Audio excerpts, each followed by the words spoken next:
ఆగు పెద్దారెడ్డి, యాడికి పోయేది అంటూ యాడికి మండల కేంద్రానికి వెళ్తున్న కేతిరెడ్డి పెద్దారెడ్డిని అడ్డుకున్నారు పోలీసులు. దేవుడు వరమిచ్చిన పూజారి కరుణించలేదు అన్న చందంగా తయారైంది వైసీపీ నేత కేతిరెడ్డి పెద్దారెడ్డి పరిస్థితి. కోర్టు అనుమతినిచ్చిన పోలీసులు మాత్రం తనని అడుగడుగున అడ్డుకుంటున్నారంటూ మండిపడుతున్నారు. ఏడాది క్రితం వరకు తాడిపత్రిని మకుటం లేని మహారాజులా శాసించిన కేతిరెడ్డి పెద్దారెడ్డి ఇప్పుడు తాడిపత్రిలో అడుగుపెట్టేందుకు పోలీసులను బతిమలాడుకుంటున్నారు. రిక్వెస్ట్ చేసినా కూడా పోలీసులు తనను వెన్నుపోటు దినం కార్యక్రమంలో పాల్గొనకుండా అడ్డుకున్నారని ఆగ్రహం వ్యక్తం చేశారాయన. తాడిపత్రి నియోజకవర్గం యాడికిలో వెన్నుపోటు దినం కార్యక్రమం నిర్వహించాలని వైసీపీ నేతలు నిర్ణయించారు.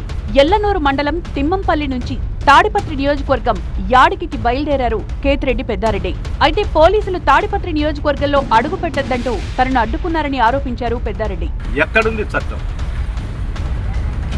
ఈ అరాచకం అనేది ఎక్కడన్నా జరుగుతుందో లేదో నాకు తెలిసి రాయలసీమలో నాకు జరుగుతున్నటువంటి అన్యాయం ఎవరికి జరగలేదనేది నేను ఆలోచించాను.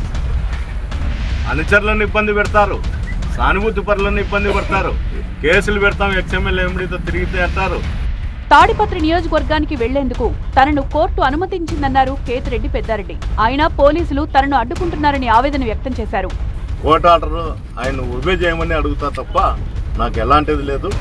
ఎట్టి పరిస్థితిలో వీళ్ళు పిలిచకపోకపోతే నేను ఈ రోజు కానీ రేపు కానీ మొన్నాడు కానీ ఎస్పీ ఆఫీస్ దగ్గరికి పోయి తీరుతాను. తాడిపత్రిలో ఏం జరిగినా అనంతపురం ఎస్పీనే బాధ్యత వహించాలన్నారు పెద్దారెడ్డి.